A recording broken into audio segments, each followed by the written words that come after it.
के साथ बिल्कुल। नमो विष्णुपादाय ओम नमो भगवते वासुदेवाय।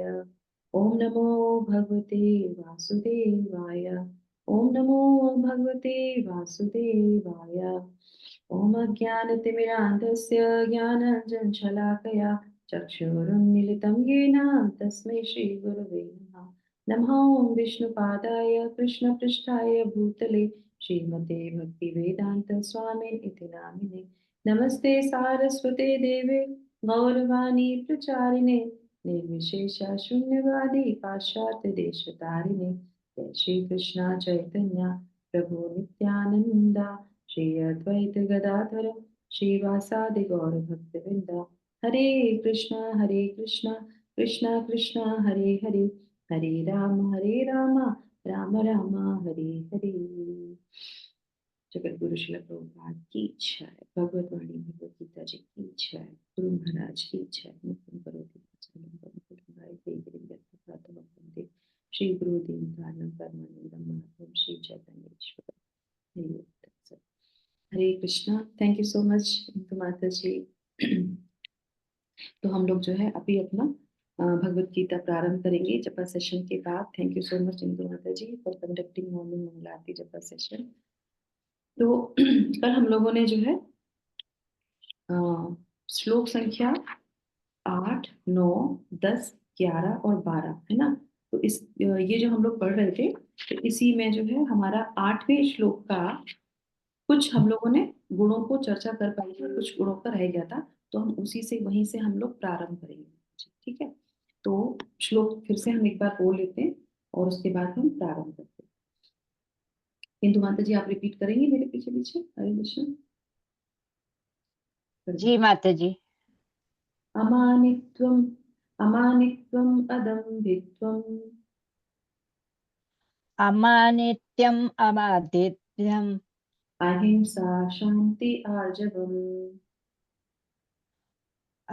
शान्तिरार्जवम् आचार्य उपासनम् आचार्यो उपासनम् शौचं स्थैर्यम् आत्मविनिग्रह। शौचम् अस्थैर्यम् आत्मविनिग्रह। नवा श्लोक भी पढ़ लेते हैं, आज नवे को भी कंप्लीट करेंगे। इंद्रियार्थेषु वैराग्यम् इन्द्रिय अर्थेषु वैराग्यम् अहंकार एव च अहंकार एव च जन्म मृत्यु जरा व्याधि जन्म मृत्यु जरा व्याधि दुख दोष अनुदर्शनम्। दुख दोष अनुदर्शनम्। थैंक यू माता जी। हरे कृष्णा। तो कल का जो हमारा अधूरा रह गया था 8वां वो कंप्लीट कर लेंगे और आज का 9वां वाला भी हम कोशिश करेंगे इसको कंप्लीट करने की। ठीक है, Hare Krishna. Thank you so much. तो कल हम लोगों ने कहाँ तक सुना था? अहिंसा तक सुना था, है ना।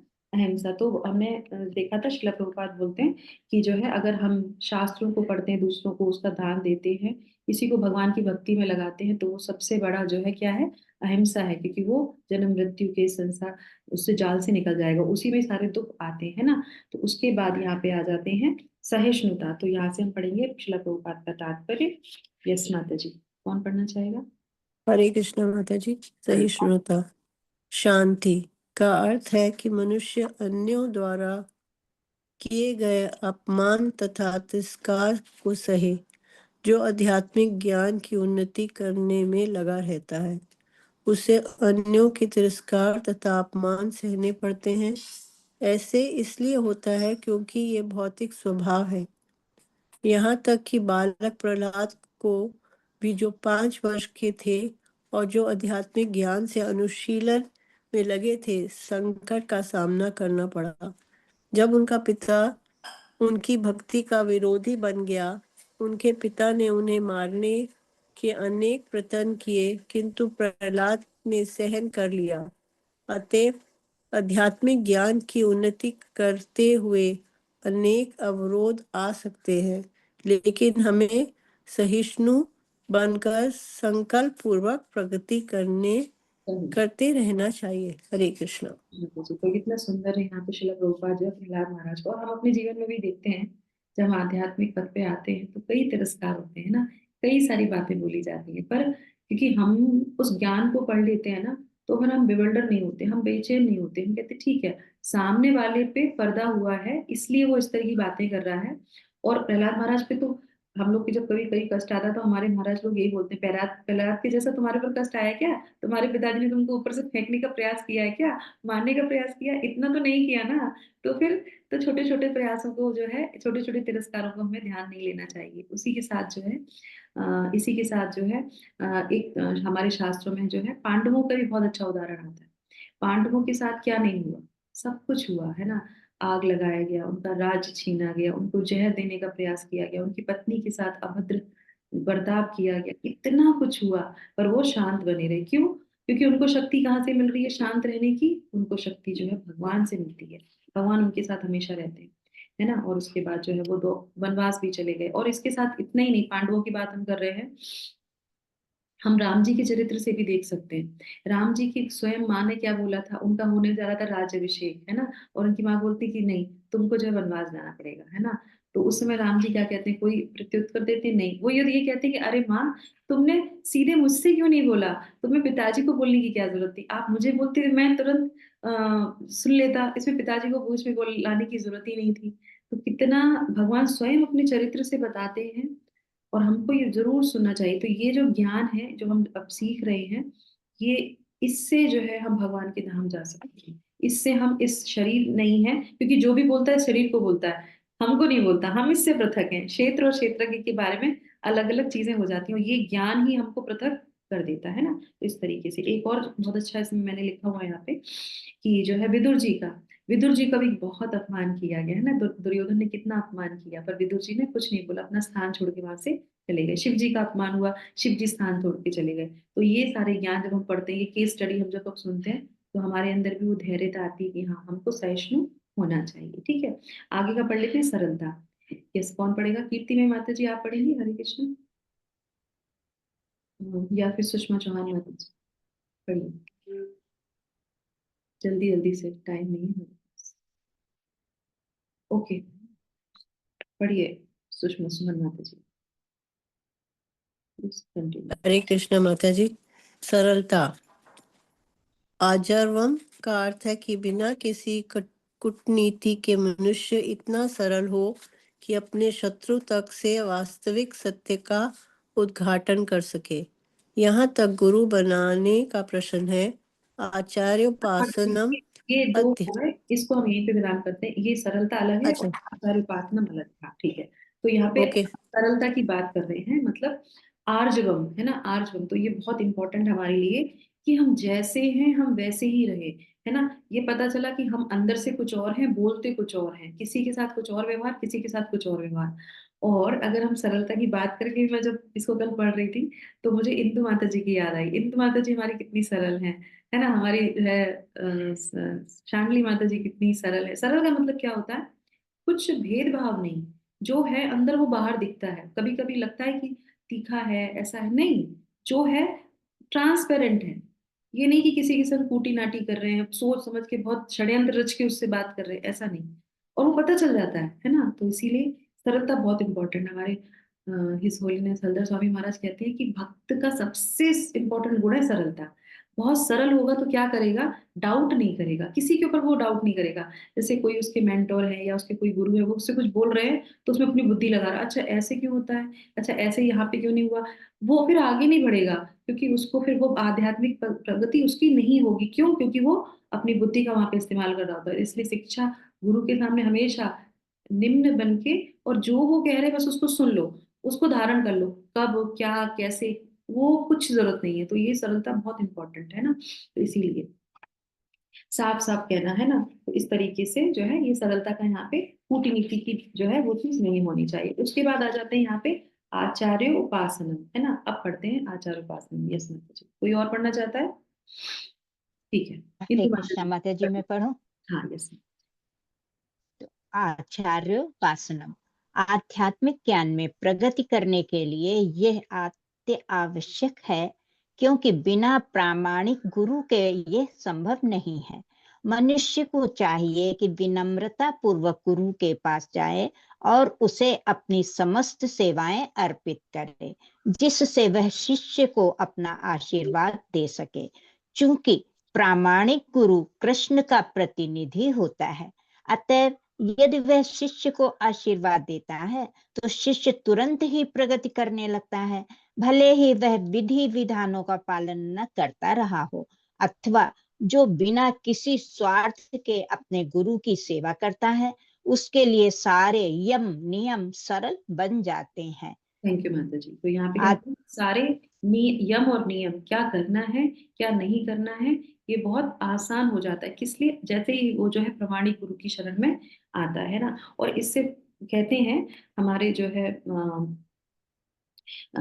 ये आचार्य बताते हैं, कैतव जो है अकैतव, अकैतव की तरह जो है उनकी हमें सेवा करनी चाहिए। मतलब अकैतव मतलब होता है छल, तो बिना छल के, छल मतलब क्या हुआ कि हम गुरु के पास जा रहे हैं सेवा करने के लिए, पर अंदर से हमारे डिजायर है कि जो है गुरु हमारी प्रशंसा करें, गुरु हमारी चीजों को अप्रिशिएट करें, या हमें गुरु से कुछ मिल जाए। नहीं, बिना हेतु के हमें गुरु का जो है क्या करना चाहिए? सेवा करनी चाहिए।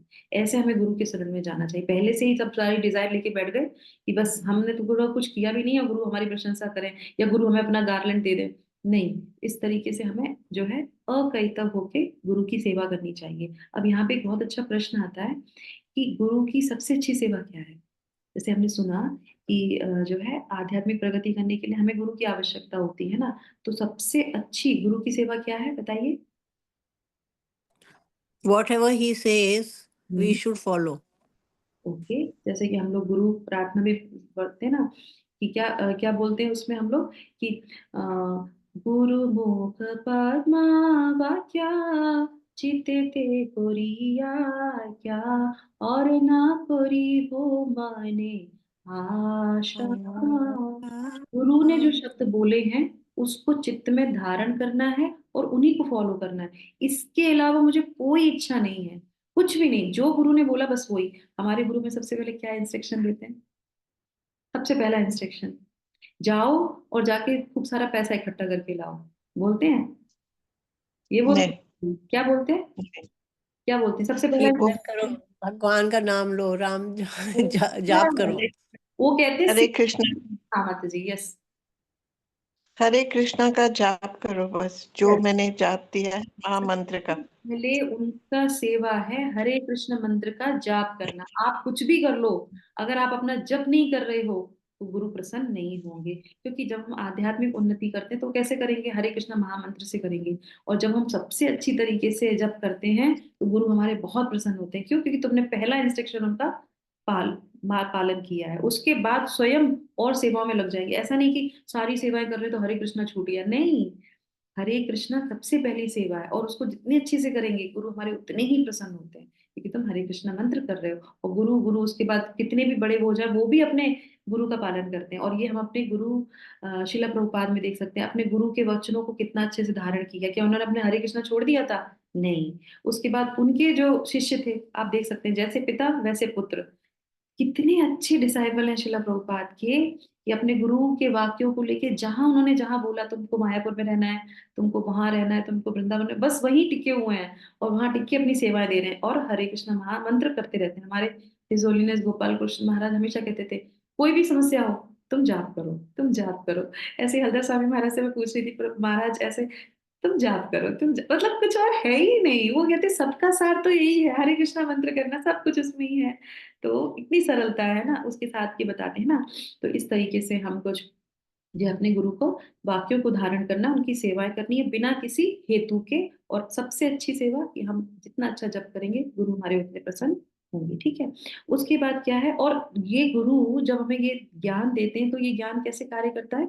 ये हमारा दिशा निर्देश देता है। जैसे हमारा जीपीएस होता है ना, वो हमें भटकने नहीं देता। तो जब हम गुरु की शरण में आएंगे तो कोई भी ज्ञान हो हमारा, वो हमें सही जगह पे लेके जाएगा। नहीं तो क्या होगा, बहुत सारा ज्ञान होगा, पोटरी बन के रखेंगे और इधर उधर कहीं पे भी भटक जाएंगे। नहीं तो अहंकार, दंभ, कुछ भी आ सकता है और हम कहीं भी भटक सकते हैं। ठीक है। उसके बाद आ जाता है पवित्रता। यस माता जी, पढ़िए, कौन पढ़ेगा? हरे कृष्ण। आध्यात्मिक जीवन में प्रगति करने के लिए पवित्रता, शौचम अनिवार्य है। पवित्रता दो प्रकार की होती है, आंतरिक तथा बाह्य। बाह्य पवित्रता का अर्थ है स्नान करना, लेकिन आंतरिक पवित्रता के लिए निरंतर कृष्ण का चिंतन तथा हरे कृष्ण महामंत्र का कीर्तन करना होता है। इस विधि से मन में से पूर्व कर्म की संचित धूलि हट जाती है। बहुत सुंदर तरीके, थैंक यू माता जी। तो क्या बोल रहे हैं कि बाह्य तो है ही, और दोनों चीजें बहुत इंपॉर्टेंट। शिला प्रभुपाद हमेशा बहुत कहते थे कि मंदिर बहुत, आपने देखा होगा इस्कॉन की, मैं हमेशा इसीलिए, और बहुत हम लोग अभी गए भी थे, तो सबसे अच्छी चीज लगती, जो डिफरेंस आता है, भगवान तो सभी मंदिरों में है, पर इस्कॉन में इतना नीट एंड क्लीन, एकदम साफ, 3 3 बार धुलाई होगी, कितनी भीड़ हो, हजारों हजारों भीड़ हो, पर 3 बार धुलाई होगी मंदिर की, हमेशा साफ रहेगा, चाहे कितना बड़ा मंदिर हो, कुछ भी हो। सफाई बहुत जरूरी है, क्योंकि भगवान जहाँ विराजमान है उनके स्थान बहुत सफाई होने वाले चाहिए, मंदिर हमारा बहुत स्वच्छ होना चाहिए, और मंदिर की उपासना, जो भगवान की उपासना करते हैं वो भी बहुत नीट एंड क्लीन होने चाहिए, है ना। स्वच्छ कपड़े, स्वच्छ उनका स्थान। और जब हम लोग कुकिंग करते हैं भगवान के लिए, तो ऐसा नहीं कि पहले तो सब फैला फूलो के सारी कुकिंग कर ली, है ना, और उसके बाद फिर बाद में सफाई कर रहे, नहीं, भगवान की कुकिंग हो रही है, स्वच्छ होनी चाहिए हर एक चीज, कोई जूठा बर्तन इधर से उधर, तो ये सब चीजें हम लोग को सीखने को मिलती है ना। तो ये शिक्षा शिला प्रभुपाद बताते हैं। और दूसरी जो बहुत इंपॉर्टेंट है, वो क्या है, अंदर की सफाई भी होनी चाहिए। तो डेली झाड़ू, जब घर की लगाते हैं तो डेली झाड़ू अपने मन की, तो हरे कृष्णा मंत्र से जो भी संचित है, जो हमने पहले से एक्यूमुलेट कर लिए हैं, वो भी चले जाते हैं। तो इसलिए शौचम, ये जो है, इसके लिए हमको प्रयास करना चाहिए। ये सारे गुण क्या है, हमको इनके लिए प्रयास करना है, ये तभी हम इस मटेरियल वर्ल्ड से बाहर निकल के आ पाएंगे, तभी हम अपने आप को पृथक कर पाएंगे। तो स्थूल शरीर और जो है सूक्ष्म शरीर, दोनों चीजों की हमको सफाई करनी चाहिए। उसके बाद आ जाते हैं दृढ़ता पे। यस, कौन पढ़ेगा?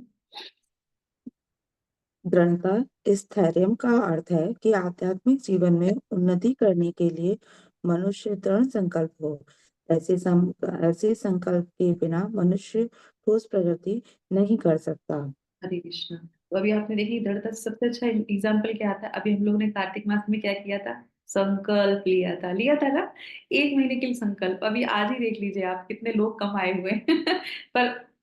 पर कार्तिक में सब लोग, पूरी अटेंडेंस रहती थी, है ना। क्यों? क्योंकि हम लोगों ने संकल्प लिया था। पर ये संकल्प 1 महीने का नहीं है, एक दिन का नहीं है, हमारे पूरे जीवन का है। तो ना संडे ना मंडे, डेली मंगला आरती करनी है, डेली जपा करना है, तो ये संकल्प रहेंगे। और देखेंगे आप, जब हम संकल्प करते हैं तो भगवान हमारी बहुत सहायता करते हैं। मुझे एक छोटा सा अपना अपना खुद का एक एग्जाम्पल याद आ रहा है। हम भी रिसेंटली वृंदावन गए थे जब कार्तिक मास में, तो मेरा बड़ा वाला बेटा भी गया था साथ में। तो क्योंकि मंगला आरती अटेंड करते थे डेली, है ना, तो मैंने भगवान से प्रार्थना की, भगवान मैं कहीं पे भी ट्रैवल करूं पर मेरी मंगला आरती नहीं छूटनी चाहिए। तो उसी हिसाब से अरेंजमेंट हो रहा था, और मेरे बेटे ने भी बोला था कि हाँ मैं मंगला आरती नहीं छोड़ूंगा। तो हम लोगों ने परिक्रमा की, उसके बाद उसकी फ्लाइट थी कि उसको जल्दी आना था, तो उसने फ्लाइट पकड़ी और बोला कि मैं जल्दी पहुंचूंगा घर पे, और उसके बाद सुबह मैं मंगला आरती के लिए चला जाऊंगा। पर उसकी डिले होती गई होती गई होती गई, फ्लाइट इतनी डिले हो गई कि वो सुबह 3:30 बजे बेंगलोर पहुंचा।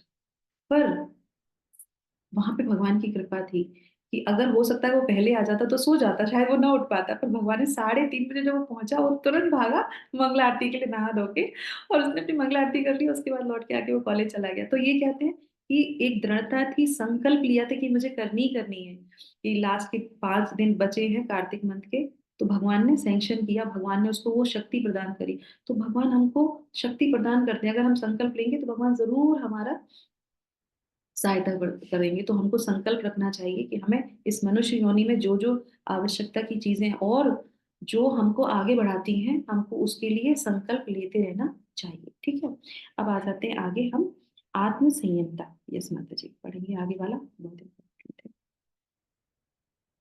हरे कृष्णा। आत्म संयम, आत्म विनिग्रह का अर्थ है कि आध्यात्मिक उन्नति के पथ पर जो भी बाधक हो उसे स्वीकार न करना। मनुष्य को इसका अभ्यस्त बनकर ऐसी किसी भी वस्तु को त्याग देना चाहिए जो आध्यात्मिक उन्नति के पथ पर प्रतिकूल हो। यह असली वैराग्य है। इंद्रियां इतनी प्रबल है कि वे सदैव इंद्रिय तृप्ति के लिए उत्सुक रहती हैं। आवश्यक मांगों की पूर्ति नहीं करनी चाहिए।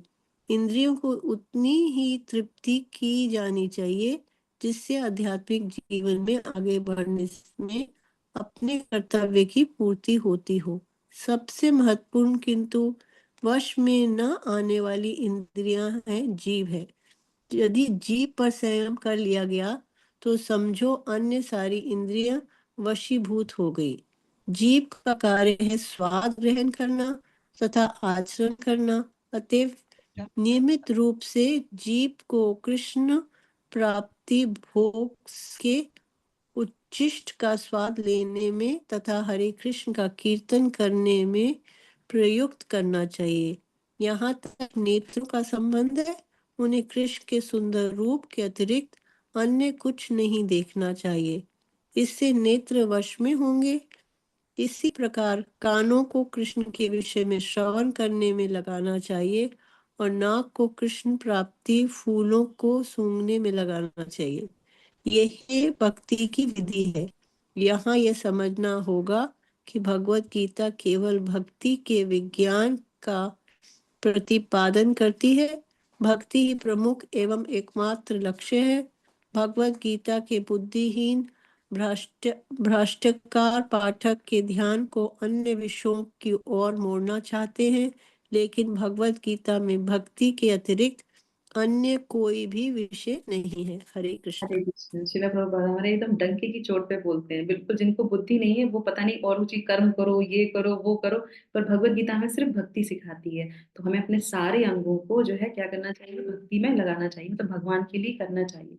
उसी को बोलते हैं आत्मनिर्भरता, है ना। और दूसरा इसमें बहुत इंपॉर्टेंट है कि जैसे जो चीज हमें, एक पॉइंट इतना अच्छा, आध्यात्मिक उन्नति के पथ पर जो बाधक हो, है ना, उसको, उससे हमें दूर रहना चाहिए। तो हम कौन सी ऐसी चीज कर रहे हैं जिससे ये हमारी आध्यात्मिक उन्नति में बाधक है। अस जो है अभक्तों का संग करना, वो हमारे लिए बाधक होती है। हमें वैसी मेंटेलिटी के लोगों के साथ मिलेंगे तो वैसा हो जाएगा। वैसे ही फूड अगर हम ऐसा वैसा खाएंगे तो वो हमारी भक्ति में जो है, तो ये सब चीजों को ध्यान रखना चाहिए। और आध्यात्मिक उन्नति के पथ पे जो अनुकूल प्रतिकूल हो, वो ही जो है असली वैराग्य है। तो कई सारी चीजों को हम छोड़ते हैं ना। अभी रिसेंटली हम लोग एक क्लास में चर्चा कर रहे थे कि मैं जब शुरू शुरू में आई थी, तो क्या हुआ था कि मैंने अपने शिक्षा गुरु माता को देखा। मैंने कहा माता जी मुझे भी ना ये कंठी पहननी है, मुझे बहुत अच्छा लगता है आपको देख के, तो मुझे भी पहनी। तो माता जी बोली इसके लिए माता जी आपको बहुत सारी चीजें छोड़नी पड़ेंगी। मैंने कहा वो क्या छोड़नी पड़ेगी? बोले चाय छोड़नी पड़ेगी, लहसुन प्याज छोड़ना पड़ेगा, क्योंकि तुलसी महारानी है ना, इसको धारण। हमने कहा ठीक है, इनको धारण करने के लिए क्या, इसमें कौन सी बड़ी बात है, छोड़ देंगे इसको। तो वो क्या है, इंद्रिय निग्रह। कठिन तो होता है, पर किसी चीज को पाना है ना, प्राप्त करना है। और तब मुझे नहीं पता था कि इसकी क्या महत्वता है, बस पहनना है, वो मन में आया और हमने उसके लिए चीजें छोड़ी। और जैसे ही हमने कंठी धारण करी उसके बाद सेवाएं स्टार्ट हो गई, क्योंकि वो हमको उन्नति की तरफ आगे लेके गई। तो इसीलिए जब हम किसी चीज को पाना चाहते हैं तो उसके लिए जो भी प्रतिकूल चीजें हैं वो हमें अपनानी चाहिए। और भगवत गीता में भगवान जो है, हम लोगों ने पढ़ा था द्वितीय अध्याय के 55वें श्लोक में, कि जो है स्थित प्रज्ञ व्यक्ति कैसा होता है ना, कैसे उठता है, कैसे बोलता है, कैसे चलता है। तो मतलब क्या है कि वो कौन कौन सी चीजों को अपनाता है जिससे कि वो प्रगति कर सके और अपने आप को आत्म संयम करता है। और श्रील प्रभुपाद ने यहाँ पे बताया है, हम लोगों ने शास्त्रों में पढ़ा है कि एक जिह्वा के कारण कई सारे अपराध हो जाते हैं और उससे हमारी मृत्यु तक हो जाती है। आंखों को देखने से, है ना, कई सारे, जैसे मछली है, खाने की वजह से जाल में आ जाती है ना। जो भौरा पतंगा है वो आंखों की इंद्रिय तृप्ति की वजह से मर जाता है ना। हिरन है वो सुनने के कारण मर जाता है, जाल में आ जाता है। इच्छा भोग करने की चक्कर में हाथी जो है फंस जाता है ये। और इंसान क्या, इंसान तो अपनी सारी इंद्रियों को भोग में लगाता है, तो वो तो जल्दी फंसेगा, हमेशा फंसे ही रहेगा, और फंसे ही हैं हम लोग। तो इसलिए श्रील प्रभुपाद क्या बोल रहे हैं, जिह्वा बहुत इंपॉर्टेंट है। अपनी जिह्वा को दो कामों में लगाना चाहिए, कृष्ण प्रसाद में और भगवान के नाम में, है ना। और उपदेशामृत में क्या आता है, वाचो वेगम मनसा क्रोध वेगम, है ना। और ये क्या है, एक लाइन में है। जैसे हम जिह्वा पे कंट्रोल करते हैं, सारा मन, इंद्रिया, जेनिटल सब कंट्रोल में आने लगते हैं। तो इस तरीके से हमें जिह्वा पे बहुत कंट्रोल करना चाहिए, ठीक है।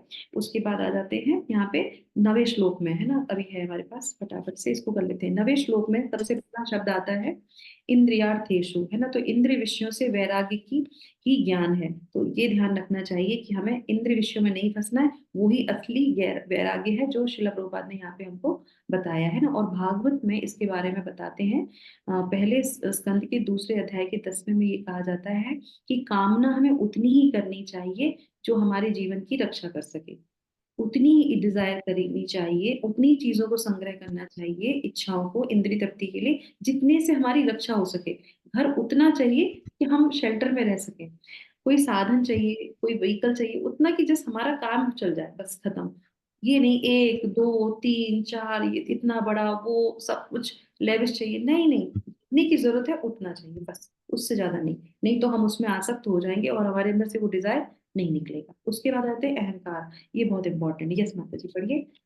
मिथ्या अहंकार कौन पढ़ेगा, पढ़िए। अहंकार का अर्थ है इस शरीर को आत्मा मानना। जब कोई यह जान जाता है कि वह शरीर नहीं अपितु आत्मा है, तो वह वास्तविक अहंकार को प्राप्त होता है। अहंकार तो रहता ही है, मिथ्या अहंकार की भर्त्सना की जाती है, वास्तविकता अहंकार की नहीं। साहित्य में बृहदारण्यक उपनिषद 1:4-10 में कहा गया है, अहम ब्रह्मास्मि, मैं ब्रह्मा हूँ, मैं आत्मा हूँ, मैं हूँ ही आत्मा भाव है। और यह आत्मा साक्षात्कार की मुक्त अवस्था में ही पाया जाता है। मैं हूँ का भाव ही अहंकार है, लेकिन जब मैं हूँ भाव को मिथ्या शरीर के लिए प्रयुक्त किया जाता है तो वह मिथ्या अहंकार होता है। जब इस आत्म भाव स्वरूप को वास्तविकता के लिए प्रयुक्त किया जाता है तो वह वास्तविक अहंकार होता है।